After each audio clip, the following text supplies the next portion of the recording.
Hello, everyone. We are live at 5 from the comfort of our homes, nowhere near Broadway. Beth's a little closer to Broadway than I am. I'm Paul Wontor. I'm Beth Stevens, and in my living room. As always, by Caitlin Moynihan. Hello. How you doing? How's everyone holding up? Great. Yeah, okay. I know it's a tough day, but we're going to get to that. We're going to talk about the news. But first, let's talk about who's our guest today. Someone that we really enjoy. So like I feel like she's like such a Broadway vet now, but she actually like kind of just got to Broadway. Who's here? Reneé Rapp. Regina George. Deal. George. Regina George is here, yes. So we're gonna find out how she's doing during the Broadway shutdown. But first, today's top 5 news.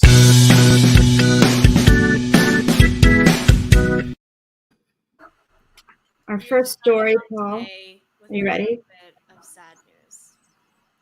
Yes, our first story, Paul, is going to break my heart. It already has. Terrence McNally, the celebrated playwright and book writer, has passed away at the age of 81 just today in Sarasota, Florida, where he was at the hospital there. We knew that he was not well. If you saw him on the Tonys, he had an oxygen tank with him. And he was a lung cancer survivor, but he actually died from complications from the coronavirus. I know. It's crazy. Yeah, and he had chronic obstructive pulmonary disease. So he had lung issues, as we know. But he wrote so many of our favorite shows, you know? I know. Okay, I mean, what jumps into your head first? Well, I think the first thing I ever saw was the Lisbon Traviata, which is a deep cut. But I think the first thing that really made me love him was Frankie and Johnny and the Claire de Lune. Oh, I know. But of course, he was a wonderful book writer too. He wrote The Rink. I was going to say Kiss of the Spider Woman, which is fantastic. Yeah. And you and I fell in love with The Full Monty, of course. Mm-hmm. You know, so many great shows and so many collaborations with so many actors. Now, of course, he won a Lifetime Achievement Tony. He won many Tony Awards, but he won a Lifetime Achievement Tony last year. And we had a lot of people with connections to him write tributes. And I just want to tell you my favorite, which is that Nathan Lane, who worked with him many, many times, said he was like the American Chekhov, but funnier. And I thought that was very sweet. Very sweet. So we're very sad about that tonight. And I don't think they're going to dim the lights on Broadway because there's someone there. I think we shall be in our living rooms tonight. He's also just such a big part of our community. You know what I mean? Terrence you always see Terrence McNally everywhere. So it's gonna be a real loss for everyone in the community. And condolences to his husband, producer Tom Curtihy. Yeah. They were at every opening. They wore their little berets at the Anastasia opening. Of course, he wrote Anastasia as well. He was really a big part of our community. Yeah, we're thinking of you, Tom. What else? So we got some promising news for this new Broadway musical. Yes, so we did find out that officially Flying Over Sunset, which was one of the big spring musicals that we were super excited to see. It's all about LSD. Beth has been doing some research on it, interviews about it for some of the videos that we've shot that are not out yet. So it was supposed to start previews, I think, right before the shutdown. Didn't get to previews, and now it'll be coming in the fall. Lincoln Center Theater announced. Same thing with Intimate Apparel. It was off-Broadway opera based on the fantastic Lynn Nottage play. That will now also be in the fall. Of course, Lincoln Center Theater can do this. This is not like commercial. They always have to make seasons. So this is kind of an easier solution than some of their commercial ventures. But we're thrilled to know that we will get to see both of these eagerly anticipated shows in the fall. And this Broadway-bound revival has postponed just a little bit. Right. So we knew that 1776 was supposed to go to Cambridge's ART Theater, American Repertory Theater, directed by Diane Paulus. They are postponing that pre-Broadway engagement. It was originally supposed to run from May to June, May 17th through June 28th. We don't have dates for when it will come, but we're looking forward to it. And Diane talked to us about it, and she was really excited. She thought it was great timing for a patriotic show like that about our history, but we'll just have to wait a little bit longer. And ART also rescheduled Whitney White's concert that they were showing, Macbeth in Stride, so that will go to their next season. Again, similar to Lincoln Center Theater, this is sort of a theater that always has to make shows. So, yeah. Yes. And we're going to have to wait a little bit longer to go back to the Heights. Beth, paciencia y fe. I just have to keep telling myself paciencia y fe, paciencia y fe. Patience and faith. It's definitely coming. But Lin-Manuel Miranda kind of hinted at this on the Rosie O'Donnell show Sunday night, where he said that they were getting behind because they had to record music for the movie of In the Heights, which is supposed to come out this summer. It was supposed to be June 26th. And so now they've announced it is postponed. We don't know exactly when it's coming out, but it's definitely coming, and it's going to be worth it. So just say it with me. Paciencia y fe. Don't, no me diga, no me diga. Paciencia y fe. Paciencia y fe. Yes, and we're looking forward because there's a bunch of brand new musicals in the works. You see what I did, Caitlin? You see what I did? I forgot. I didn't have the picture of the shark after all that. So anyway, I asked Caitlin to make a picture of the shark because, this is your story, Beth. Go. It is, well, this is good news. Actually, we're gonna look to the future. And Paper Mill Playhouse in Millburn, New Jersey, is just planning, and they had a surprise for us today, which is they're going to debut a new musical called Bruce. It's a Jaws themed musical, as in Jaws. The name of the shark. The shark. Right. The shark is Bruce. Yeah. Thanks, Paul. So this is written by Richard Overacker and Robert Taylor, who created Broadway's Bandstand, which we loved. And this will be next season. And they also postponed The Wanderer, which we had talked about on Live at 5. Yeah. And that will just join this season as well. And we already knew about Aida coming. And that's still coming. It's all going to happen. It's going to happen.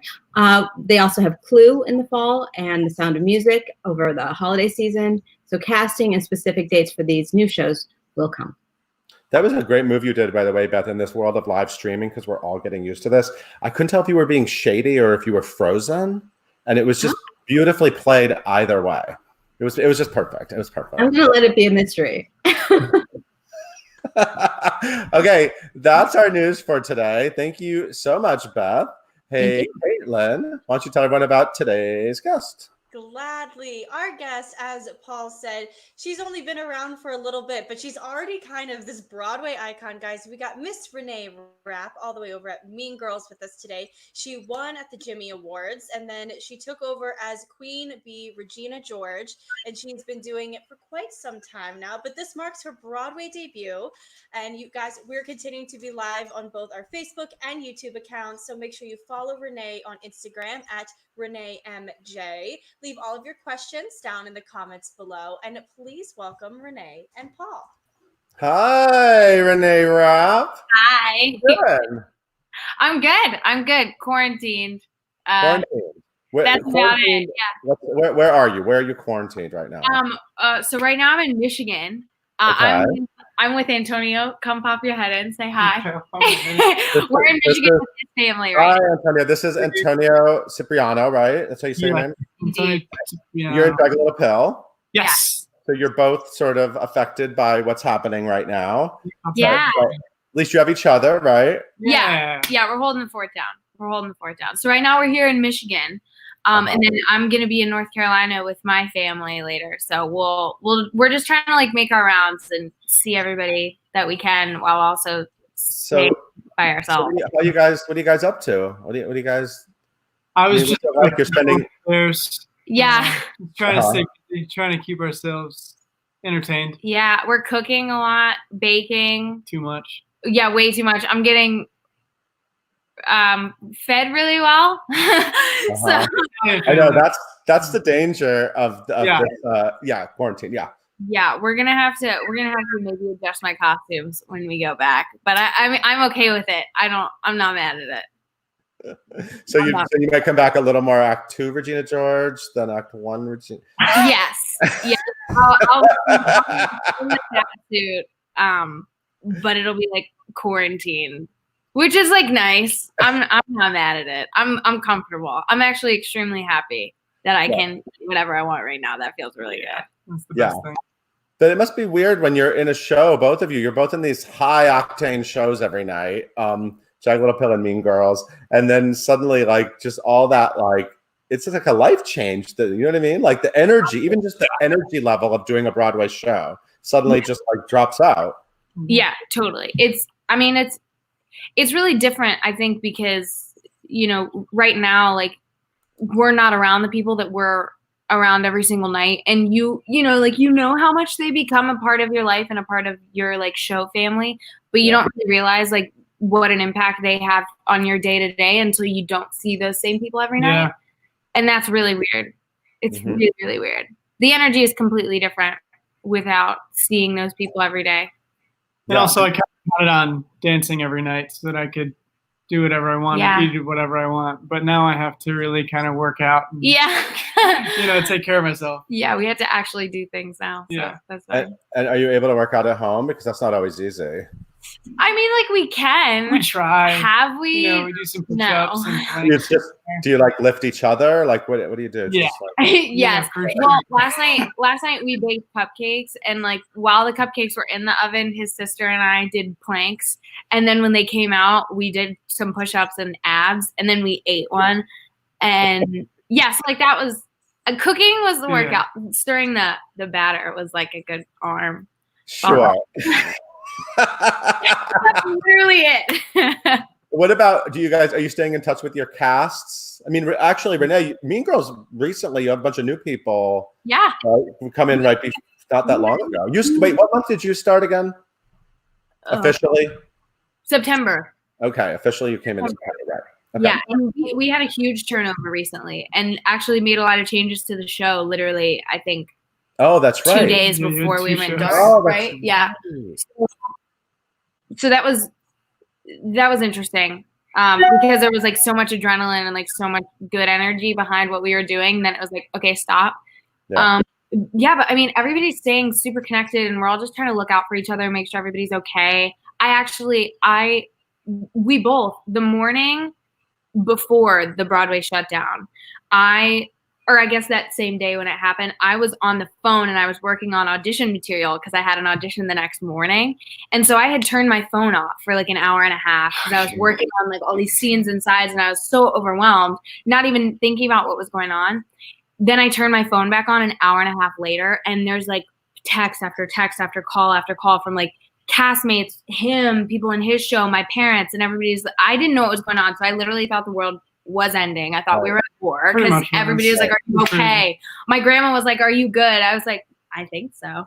But yeah, everybody's staying in really close contact because, you know, we're all just trying to make sure everybody's okay.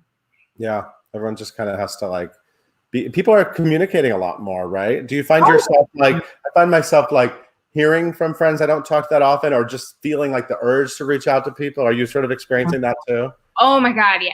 I'm actually, I mean, you know, there's a positive, at least you can try to see the positive in everything, right? Like the positive for me is like, I finally have some time and mental space to reach out to my family who I don't get to talk to enough, I feel like. And we're both really, really tight with our families. But you know, like I can like FaceTime my grandma more now. I can't see her sadly, but like I can, you know, make that effort. And a lot of people in both of our families are having babies right now. Like I feel like there have been like 5 new babies that have entered the family. So I keep seeing all these cute little babies, and of course I wish we could be with our like extended family and stuff. But it does give us time to just like make the time that we didn't have before. Yeah. So since Antonio is sitting there, I want to hear a little bit about your love story. You guys are both, you were both like Jimmy Award people, right? Like Antonio, were you guys in the same year? No, how did you guys meet? Okay, so he did the Jimmys 2017. 2017. Yeah. And I knew about him because at the Jimmys, everyone was like obsessed with him. And I was like, okay, whatever. I was like, whatever. Wait, Antonio, what did you perform at the Jimmys? I sang a song from a musical that literally nobody knew about called Hello, My Baby. It's so cute. That was my high school show, and I did a song from that. And then my finals performance was Lost in the Wilderness from Children of Eden. Okay. I can never watch that video again. Oh my gosh. It's really good. He's very critical. It is. Okay. But yeah. So I was a finalist, and then I came to the year that she won, and I was in the front row. And literally when she started singing, I saw a lot of pause. I was telling a different story. So everyone was obsessed with him from the year before. Yeah. Let's go I want to go that route. I want to hear that. Well, because everybody was like, oh my God, there's this boy, blah, blah, blah. And like, I'm not, I don't know. listen, I'm there to like have fun. I'm not there for other reasons. So I had like heard about him, but I literally, he was sitting in the front row for the year I did the Jimmys, and I saw him and I was like, oh, that's exactly who I had been hearing about. And then we just like became the best of friends. We met at Broadway. We didn't meet that night though. We met at Broadway Con about 6 months later. Yes. Oh, Very, I love it. very easy. You're a very musical theater couple. Literally the most musical theater. Yeah. And you're both making your Broadway debuts, which is amazing. Yeah. Are there any like shows you want to do together? Anything? You said Aida, didn't you? Yeah, but I feel like I think there are revivals down the line that can be Revivals done. could be cool. Like if they want to revive Big Fish when we can be in it. Big Fish, yes, we were talking about that. I'm planting that I'm seed. Trying to be some Edward Bloom up in here. Yeah. We'd love to do Wicked. I think Big Fish is one of our favorite shows. Yeah. For sure. Anything. Did you say Wicked? A revival, or if Jagged's still open when we are adults and I can be Steve Healy and she can be MJ, I think that would be badass. That'd be fire. Yeah. That'd be so fun. Really anything. So if anybody's watching, just cast us in something. Yeah. You know, we'll take it. Awesome. I want to pop Caitlin in here. Hi, Caitlin. Hi. Okay. I know that there are a lot of fans watching, so why don't we get to some questions? Yes, let's do it. All right. So first question is Marty Welch on YouTube wants to know, what was the first Broadway show you ever saw? Sorry, I knocked you out. That's okay. Hey, honestly, I can be a god mic voice. I'm good with it. I saw Something Rotten, which is actually a Casey Nicholaw directed show. I love that show. That was the very first show I ever saw, and it was amazing. It was so good. Oh, you saw Something Rotten? Mm-hmm. I saw it. I don't know, when did that come out? I was like a baby. Like 3 years ago, 2 or 3 years ago. Yeah, that was the first Broadway show I ever saw. I think when it came out, I had been working on Broadway for about 26 years, so that makes sense. Yeah, that's about right. So like because you're a lot younger. What else, Caitlin? Oh, okay. So this is kind of going off of the question that Paul asked, but it's a little different. Okay. Andrew Colin on YouTube wants to know, hey, Renee, if you could play any role in any revival of your choice, what would it be and why? Let's not do Big Fish. Okay, that's not Big Fish. Gosh. In a Broadway revival, why am I struggling right now? I mean, yes, Big Fish, absolutely, of course. I feel like I talk about shows that if they're revived, I would love to do one day. And if You're in Town is ever revived, I would love to be. I literally have done this show before. Hope. No, not Hope. Who's the Penny, you want to be Mrs. the P woman? Yes. You want to be privileged to P Nancy Opal? Yeah. Okay. That song is so rad. Like, I love that. It says so much about you. I love it. You're like, I don't want to be the ingenue. I want to be the privileged to P lady. I'm like, no. No, yeah, actually, I would love to do that. I mean, listen, like, one day I hope, maybe I am seen as this. I've never been typed into the whole ingenue thing. I would love to do it, but also the songs for the like hard-hitting characters are always like more my thing. I love that. Yeah, I can't wait to see all your crazy character lady roles that you end up doing. Hopefully it's interesting. Okay, I love this question. Kathy Pure on YouTube wants to know, what do you think Regina would be doing if she was quarantined? Well, Regina she would definitely be online shopping. So, like the world is in disarray. Here's my Gucci gift card.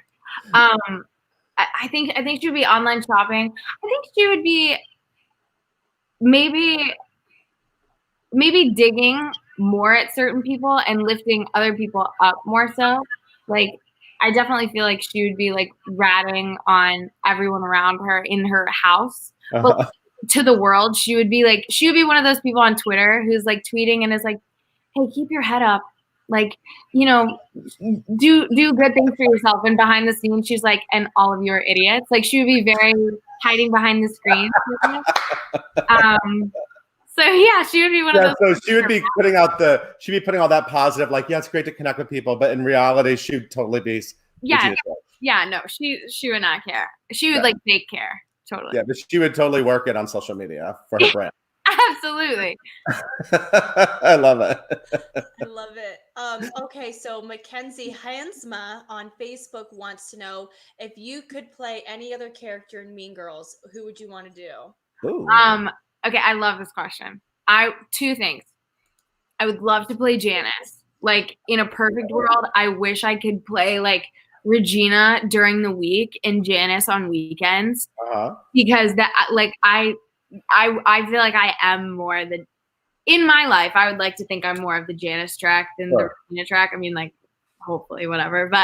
But also, I would love to play Erin, but a girl version of Erin. So Erin, where and we've talked about this in the theater before. I think Mickey, one of our dressers, came up with this, that Erin and Katie are like a gay a gay couple. So I think that would be dope. And I would love to do that. I think that would be really cool. And frankly, that could be done very easily. So yeah, you're right. That's a good like year 3 switcheroo. Like, wow. Totally.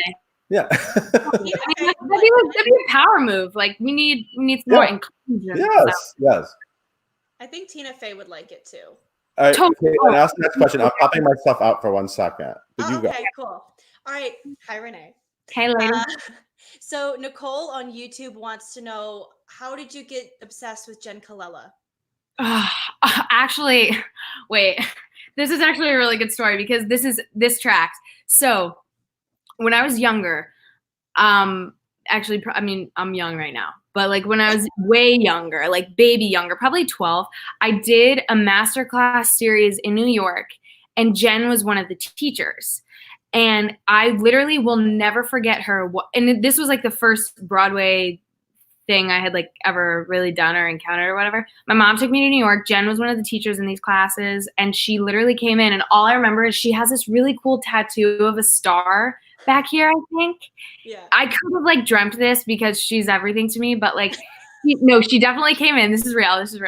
And she was just like, the way she entered the room, I was like, oh, that's the kind of power that like I want to have when I'm older. Because Jenn is this, I mean, she's stunning. She's stunning. She's so sweet. She controls a room, but it's very honest.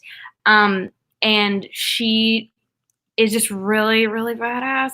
And when she walked in, I was like, cool, she is not like you think of like the conventional like beauty, like long, like whatever hair when you grow up as a woman. And I was like, no, this woman with her pixie cut and like beautifully toned arms and like power. I was like, that's what I want to be when I'm older. I was like, she gets it. Like she's gorgeous and she's just the sweetest and she's so good. That's when I became obsessed with Jenn. I love her. I love that. And by the way, I just learned a lesson. When you're running Live at 5 off your laptop, make sure you plug it in. Oh, word. Okay. Battery got down to like 4%. So anyway, we're back. Yes. Okay. I love this question. Nicole Leah on Facebook says, I love watching your covers that you do. Thanks. What is your favorite Belty musical theater song? Everything. I don't know that one. I think, okay. Now, okay, I mean, definitely, like, I love Mean Girls. So I love singing World Burn, and I think that's a very belty in your face musical theater song. But recently, okay, I've never seen Wicked. I know that's like terrible, but recently I have dived, whatever. I've gotten into the soundtrack, and now I love Wicked. Wait, let me stop you. Say original cast recording, because some of the purists will flip out if you say soundtrack. Oh, I know everyone says it. The soundtrack means a film. Oh, work. Okay. So, you know what? We all have time to learn things. So I'm educating the children. Okay. Soundtrack, original cast recording. Original Broadway cast recording with Idina Menzel and Chenoweth. Yeah, I know them. I love those songs right now. So like that's kind of like what I'm into right now. So you want to play Elphaba? I mean, I'd love to do either one. I was gonna say, like, I could see either. I would love to do either one. I said, well, leave it up to the universe. But I think either one I'd be really game for. I mean, I'd love to be Elphaba, but also I would get freaked out painting my face green because I'm sensitive skinned. So every night I think I would break out. Yeah, it's a lot. The Elphaba shower backstage at the Gershwin is hilarious because it's just the whole bottom is green because they wash off the makeup. It's totally. And also like all the women who play Elphaba and Glinda, frankly, are all stunning. But I don't know. I wonder like what their skincare is because I struggle with even like my track. Yeah. And some nights I don't even wear foundation because I'm like I can't cut it today. But I would not be able to do the green. Right. Yeah. I don't know how they do it. They're gorgeous. I get it. Awesome. Okay, we have time for one more question? Cool. Yeah. Awesome. Okay. So Letitia on YouTube wants to know if you've picked up any hobbies while in quarantine / how are you spending the time? So I think hobbies I picked up in quarantine. I mean, I love to cook and I have, but now I've been like chefing it up to the point where I think I tweeted earlier today. I was like, I might cut the singing and just like go straight to Gordon Ramsay and like be a chef now. So we'll see. I've been cooking. I've been baking. I've been eating everything that I cook and bake. I mean, that's pretty much. I've become a master eater. That I haven't really done anything like productive or for myself. I feel a lot of pressure from the internet and right now to like be on it, and I'm just not conforming to that because I'm like, that's for y'all. Enjoy. Yeah. Yeah, probably just that. Spending my time just being with like Antonio and his family and hanging out with my family, going there and kind of just like trying to keep the peace and keep people like as positive as we can be and stay inside, frankly, because like, this whole thing is wild and it's not about like me or Antonio or any of us. It's about the people who would be really, really impacted by this. So I'm just trying to stay responsible and stay inside and encouraging other people to do the same and take care of themselves. Because this is dangerous. And we all have to band together to just stay happy and stay healthy. Yeah, fantastic. I'm going to bring the Brady Bunch back in. I love a Brady Bunch grid. Reneé, I think you are delightful. I liked you since the first minute I met you, and I hope you get back to the August Wilson Theater soon. Yeah, we'll come back better than ever. I feel it.